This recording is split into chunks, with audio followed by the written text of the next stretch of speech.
오늘 말씀을 준비하면서 저희 집에 예전에 아주 옛날이죠. 처음 컴퓨터가 생겼던 그날이 생각났습니다. 그때 당시 최신 컴퓨터 386 컴퓨터가 들어오는 날이 있었는데 복잡한 프로그램은 하나도 돌릴 수가 없는 그런 수준이었습니다. 그냥 한글 프로그램 띄워서 몇 글자 쓰고 출력하고 또 간단한 게임 이렇게 돌릴 수 있는 그런 정도였는데 얼마 가지 않아서 이 컴퓨터가 멈춰버렸습니다. 화면이 정지하고 움직이질 않습니다. 어떻게 해야 될지 모르는 상식이 전혀 없는 저였기 때문에 고장이 난 줄 알고 가슴이 철렁 내려앉게 되었고 식은땀이 날 정도로 긴장을 했습니다. 주변에 아는 사람 없나, 이 컴퓨터 잘하는 사람이 누군가 찾으면서 막 전화를 돌리기 시작했습니다. 이거 어떻게 해야 되나, 어떻게 손을 써야 되는지 전혀 모르기 때문에 그렇게 알아보다가 한 분하고 통화가 됐습니다. 그런데 의외로 해결 방법이 간단했습니다. 전원 버튼을 꾹 눌러라. 그리고 컴퓨터가 꺼질 것이다. 그 다음에 어떻게 됩니까? 다시 켜라. 그거면 됩니까? 그럼 된다는 거예요. 그게 안 되면은 리셋 버튼을 눌러라. 그거면 됩니까? 된다는 거죠. 그랬더니 컴퓨터가 다시 제대로 돌아가게 됐습니다. 처음부터 다시 시작할 수 있다는 사실을 알게 된 순간부터 이제 웬만한 문제가 발생해도 크게 두려워하지 않게 되었습니다. 전원 버튼 다시 누르거나 리셋 버튼을 누르면 된다는 것을 알았기 때문입니다. 컴퓨터는 리셋 버튼 누르면 되는데 인생의 문제에 있어서는 좀 다른 것 같습니다. 한번 인생이 꼬이게 되면 바로 잡기가 쉽지 않기 때문입니다. 2000년 초에 개봉했던 영화 박하사탕에서 첫 장면이 우리 기억 속에 남아 있을 텐데요. 달려오는 기차를 마주하면서 나 다시 돌아갈래 절규하는 그 주인공의 모습입니다. 왜 주인공은 그렇게 절규하면서 그렇게 외쳤을까요? 한번 꼬이게 된 그 인생의 문제를 스스로 해결할 수 없었기 때문에 그렇게 마지막에는 절규하게 되었을 것입니다. 컴퓨터는 리셋 버튼 한번 누르면 되지만 인생의 문제는 그 버튼 하나 누르는 것으로 해결되지 않기 때문입니다. 그러나 불가능한 것은 아닌데요. 하나님께서는 다시 새롭게 할 수 있는 그런 살아갈 수 있는 새로운 길을 우리에게 허락해 주시기 때문입니다. 미국에서 어떤 분이 차를 타고 갔는데 갑자기 엔진이 꺼져 버렸다고 합니다. 그래서 급히 갓길에 차를 세웠는데요. 어디에 도움을 받을 수 없는 상황에서 참 난감했다 그럽니다.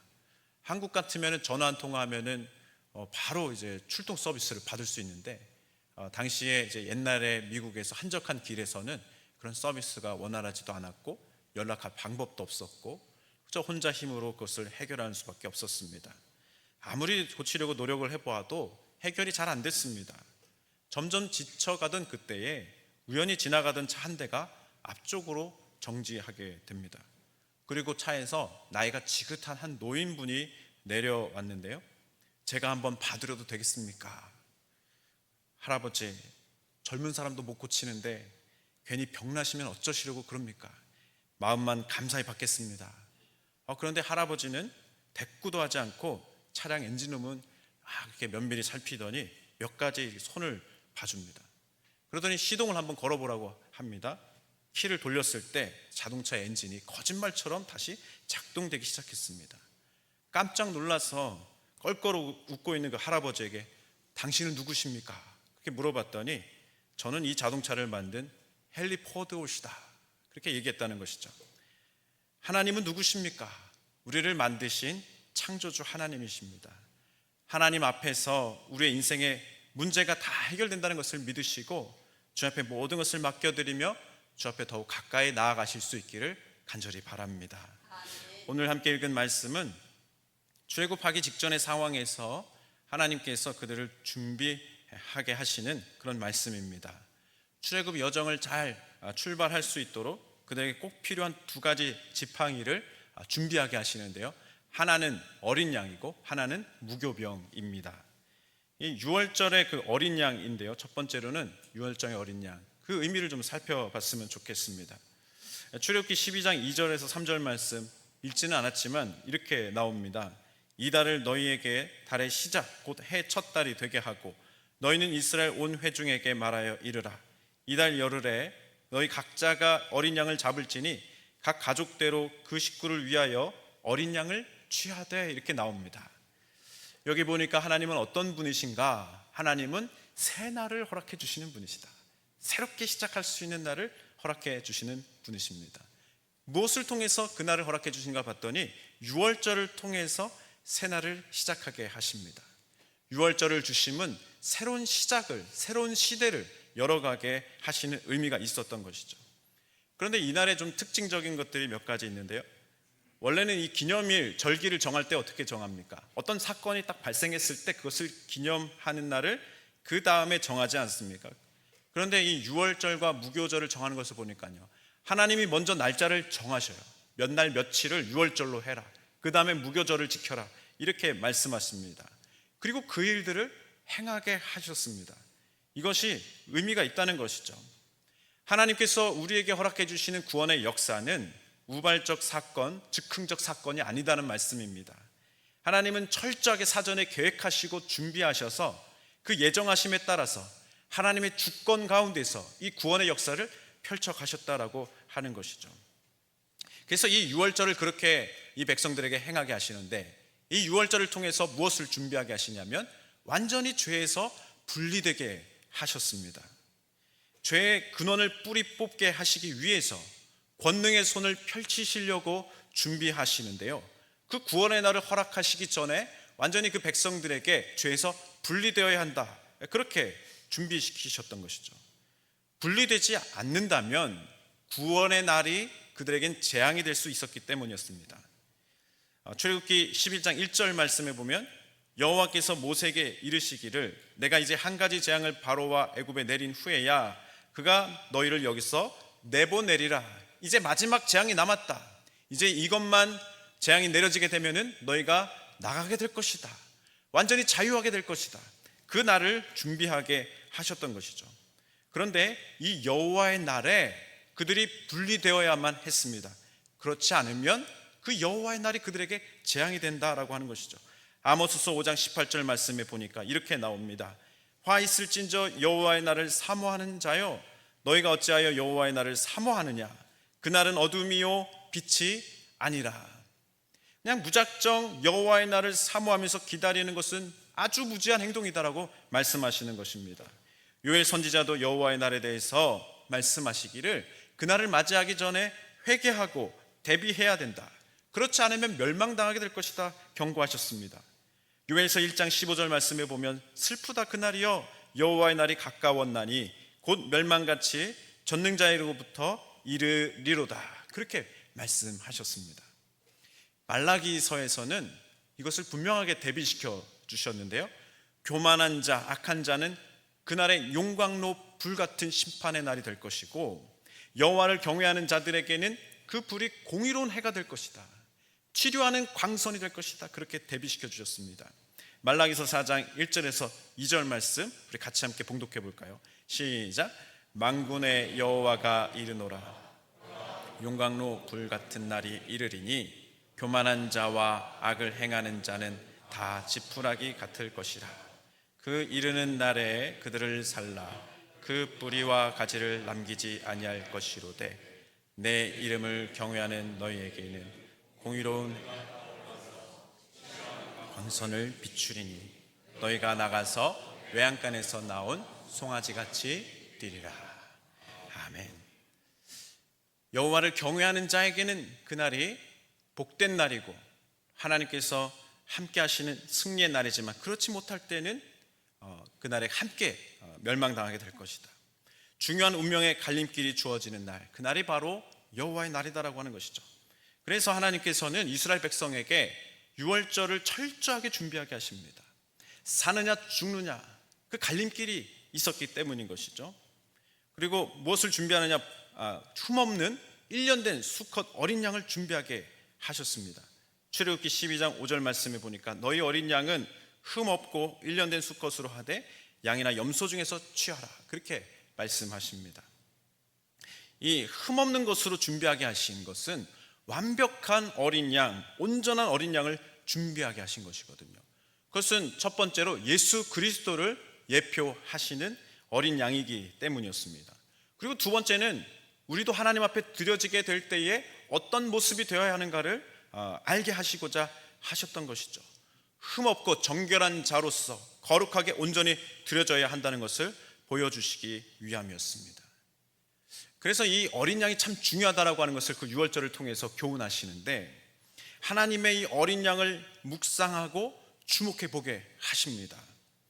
10일 날 그 어린 양을 준비하게 하십니다. 그리고 잡는 날을 보니까 14일에 잡도록 하시는데요, 이것을 이 히브리어 원어로 보면은 너희를 위해 간직해라, 그렇게 말씀하신 것을 보게 됩니다. 세심하게 주의를 기울여서 그 어린 양의 의미들을 잘 살펴보라는 겁니다. 그리고 하나님께서 이것을 왜 행하게 하시는지를 묵상하고 깊이 마음에 새기라라고 하는 말씀인 것이죠. 그저 먹이만 주면서 4일을 보내라는 말씀이 아니었습니다. 그 의미를 깊이 깨달은 후에 그 다음에 그 양을 잡아서 그 피를 문설주와 좌우에 그리고 임방에 바르라고 그렇게 말씀하셨던 것이죠. 그 문은 집 자체, 또 집을 대표하는 그 의미를 갖는 것입니다. 그래서 그 어린 양의 피를 집안 전체에 바른다라고 하는 상징적인 행위로서 그 일을 행하게 하셨던 것이죠. 생명을 살리는 그 제사는 흘리는 피로서 제사하게 하셨고, 하나님 앞에 드려짐이 되게 하셔서 구원의 은혜를 베풀어 주신다라고 하는 그 구속의 원리를 그 속에서 발견하게 하셨던 것입니다. 그래서 그 피를 바른 후에 그 집에 들어가야만 온 가족이 구원을 받을 수가 있었습니다. 양의 문이 되신 예수 그리스도를 믿고 그 안에 거하는 사람만이 구원을 받게 하심이 거기에서 드러나 있는 것이죠. 예수 그리스도에 집중하고 그 피에 온몸을 잠그실 수 있는 성도들 되시기를 간절히 바랍니다.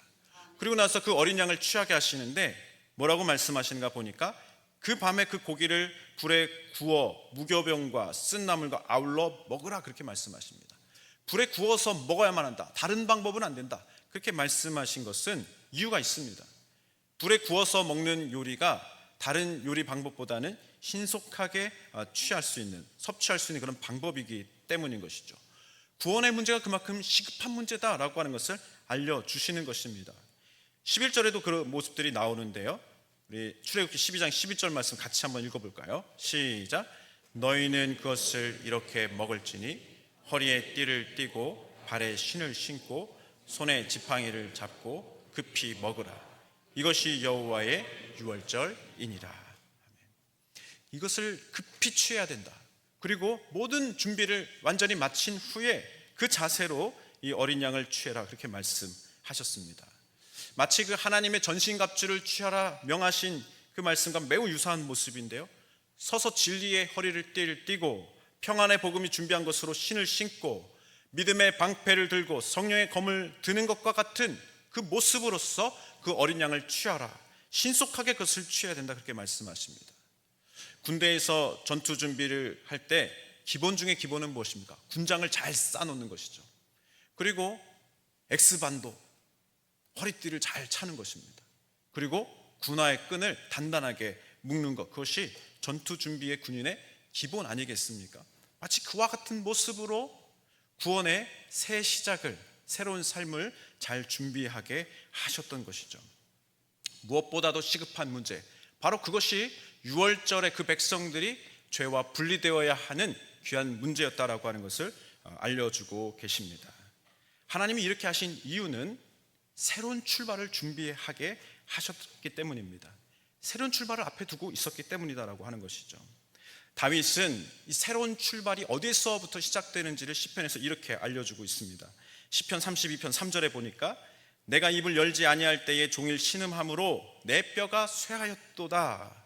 32편 5절 말씀에 보면 내가 이르기를 내 허물을 여호와께 자복하리라 하고 주께 내 죄를 아뢰고 내 죄악을 숨기지 아니하였더니 곧 주께서 내 죄악을 사하셨나이다. 죄악을 고백하지 않을 때는 고통 가운데 수많은 문제 가운데서 힘들어하게 되었지만 주님 앞에 자복하고 회개하며 나아갔을 때 하나님께서는 내 죄의 문제를 해결해 주셨다, 나를 사해 주셨다, 그렇게 고백하고 있습니다. 그 과정을 거쳤더니 하나님 앞에 새로운 마음으로 예배하는 자리로 나아가게 되었음을 보여주고 있습니다. 32편 11절 말씀에 보니까 이렇게 나와 있습니다. 함께 보겠습니다. 시작. 너희 의인들아 여호와를 기뻐하며 즐거워할지어다. 마음이 정직한 너희들아 다 즐거이 외칠지어다.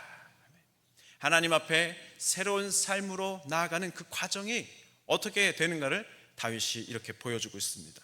이 놀라운 은혜에 대해서 베드로 사도는 이렇게 증거합니다.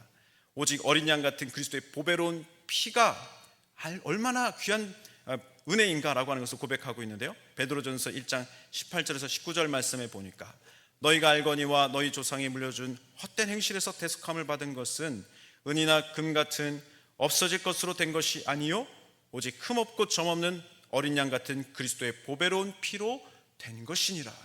예수 그리스도의 피가 있었기 때문에 우리가 대속함을 얻을 수 있고 하나님 앞에 정말 귀한 은혜를 받은 자가 될 수 있었다, 그렇게 권면하고 증거하고 있습니다. 사랑하는 성도 여러분, 어린 양의 보배로운 피로 죄사함의 은혜를 다시 한번 더 확인하시기를 바랍니다. 아직까지도 그 은혜를 제대로 누리지 못함이 발견된다고 한다면 주님 앞에 자복함으로 다시 회개함으로 그리스도의 보혈의 피로 우리의 모든 죄가 사함받는 귀한 은혜를 누리시기를 간절히 바랍니다.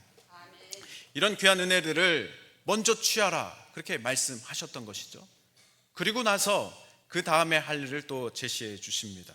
무교병을 7일간 먹으라고 하십니다. 출애굽기 12장 15절 말씀을 같이 읽어볼까요? 시작. 너희는 이레 동안 무교병을 먹을지니 그 첫날의 누룩을 너희 집에서 제하라. 무릇 첫날부터 일곱째 날까지 무교병을 먹는 자는 이스라엘에서 끊어지리라.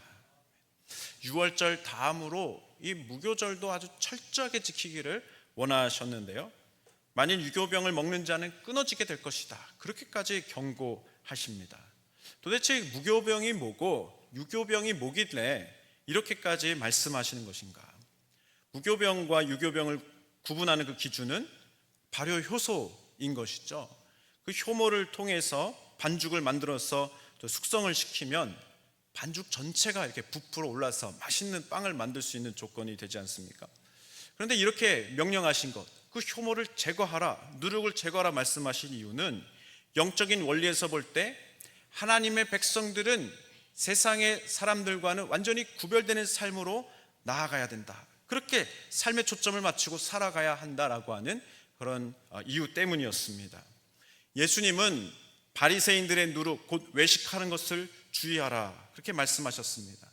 세상의 잘못된 교훈, 세상 자랑들이 그 삶에 침투하기 시작하면 삶의 전체를 흔들어 놓을 수 있기 때문인 것이죠. 그래서 사도 바울은 갈라디아서에서 이렇게 경고했습니다. 갈라디아서 5장 9절 말씀에 보면 적은 누룩이 온 동에 퍼지느니라. 복음의 새 은혜를 누리는 사람들은 하나님이 허락해 주시는 그 은혜를 통해서 전체의 삶을 변화시켜 나가야 하는데 세상의 그 다른 것으로 그것을 대체하면 안 된다라고 하는 것이죠. 그래서 고린도전서 5장에서는 묵은 누룩을 내버려야 된다, 제거해야 된다, 그렇게 권면하십니다. 함께 읽어볼까요? 고린도전서 5장 7절입니다. 시작. 너희는 누룩 없는 자인데 새 덩어리가 되기 위하여 묵은 누룩을 내버리라. 우리의 유월절 양 곧 그리스도께서 희생되셨느니라. 지금 무엇을 말하고 있습니까? 구원의 은혜를 누린 자라고 한다면 새로운 하나님의 은혜로 우리의 삶을 변화시키는 그런 새로운 삶으로 시작해 나아가야 된다는 것이죠. 묵은 누룩을 제거해야 될 때에 그것을 완벽하게 제거해내야 된다. 그것 때문에 우리 주님께서 보혈을 흘려주셨다라고 말씀하고 계십니다. 사랑하는 성도 여러분, 새로운 출발의 삶, 그것을 잘 준비해 나가실 수 있기를 간절히 바랍니다. 여호와의 날을 우리가 기다리고 사모하며 나아갈 때에 그냥 준비 없이 사모하는 것이 아니라 하나님께서 원하시는 변화된 삶으로, 그리스도의 보혈로 완전히 새롭게 된 삶으로 나아가실 수 있기를 간절히 바랍니다. 고린도후서 5장 17절 말씀에 보면 그런즉 누구든지 그리스도 안에 있으면 새로운 피조물이라. 이전 것은 지나갔으니 보라 새 것이 되었도다 하시지 않았습니까? 이전 것은 지나갔다 하셨습니다. 그것을 내버려야 될 것들은 내버리라고 하시는 것이죠. 묵은 누룩을 제거하라, 내버리라 말씀하신 것이 바로 이전 것이 지나갔다라고 선언하시는 그 주님의 말씀을 받아들임이 되는 것입니다. 그러면서 주목해 보게 하시는 것들이 있는데, 새 것이 되었음을 보게 하십니다. 새 것 되게 하셨음을 보게 하시는 그 이유가 무엇입니까? 과거에 더 이상 매여 있지 말라는 것이죠. 새로운 삶을 향해서 나아가라, 새롭게 펼쳐주신 구원의 삶으로 나아가라, 시작하라, 그렇게 말씀하신 것입니다. 예수님께서 죽어서 무덤 속에 있었던 그 나사로를 부르실 때에 나사로야 나오라, 나사로야 나오라 그렇게 부르시지 않았습니까? 그랬을 때 그 무덤 속에서 나사로가 나옵니다. 그 다음 말씀이 무엇이었습니까? 손발이 묶여 있었던 것들을 풀어놓아서 다니게 하셨습니다. 풀어놓아서 다니게 하라. 새로운 생명으로 살아가려면 묶여 있었던 것에서 자유하게 되어야 된다는 것입니다. 세상에 묶여 있었던 것, 부끄러운 일에 묶여 있었던 것, 원통한 일에 묶여 있었던 것, 모든 것들 가운데서 예수 이름으로 다 자유하시기를 간절히 바랍니다. 그렇지 않으면 이 구원의 은혜를 베풀어 주신 주님께서 답답해 하시는 거예요. 안타까워 하시는 겁니다. 너무나도 안타까워 하실 것을 기억하시기 바랍니다. 그 월드컵 대표팀들이 얼마나 훌륭한 선수들입니까? 며칠 전에 경기를 보면서 온 국민들이 안타까워하고 실망하고 때로는 분노하기도 했습니다. 이유는 무엇이었습니까? 단순히 경기에서 졌기 때문에, 패했기 때문이 아니었습니다. 그들이 가지고 있는 그들다운 모습으로 경기하지 않았기 때문입니다. 그들이 가지고 있는 위상과 능력과 기술들에 걸맞는 경기를 보여주지 못했기 때문에 국민들이 실망하고 때로는 분노하게 됐던 것이죠. 축구는 다음에 이기면 됩니다. 그죠? 근데 인생의 문제는, 우리 삶의 문제는 지금 당장 바꿔야 됩니다. 묶여 있었던 모든 것들 그냥 내버려 두지 마시고 예수 그리스도의 어린 양의 보혈로 깨끗하게 하시기를 바랍니다. 그리고 새로운 삶으로 이전 것은 지나갔으니 보라 새 것이 되었도다, 새로운 삶으로 부르시고 보내시는 그 말씀 가운데 지금 우리의 발걸음을 옮겨 나아가시기를 간절히 바랍니다. 사랑하는 성도 여러분, 어린 양 예수 그리스도, 그 주님의 귀한 보혈의 은혜, 그 어린 양을 주목해 보시기를 바랍니다. 그리고 더 이상 얽매여 있는 삶에 묶여 있지 마시기를 바랍니다. 이전 것은 지나갔다. 우리 하나님이 말씀하십니다. 새 것 되게 하신 그 은혜를 붙잡고 새로운 삶으로 자유와 사랑과 희망이 넘치는 능력의 삶으로 나아가시기를 주님의 이름으로 축복합니다. 축복합니다. 아멘. 이 시간에 함께 찬양하면서 우리 기도로 나아가겠습니다. 우리 귀하신 주님, 우리 2절부터 찬양할까요? 금보다 귀한 나의 주님, 우리 함께 찬양하면서 기도로 나아가겠습니다. 금보다 귀한, 금보다 귀한 나의 주님, 내게 만족 주신 주, 당신만이 나의 기쁨 또한 나. 다시 한번 더 고백합시다. 금보다 귀한 나의 주님, 금보다 귀한 나의 주님, 내게 만족 주신 주, 당신만이 나의 기쁨 또한 나의 참 보배. 주님만이 나의 힘, 나의 방패, 나의 참 소망, 나의 몸 정성 다 바쳐서 주님 곁에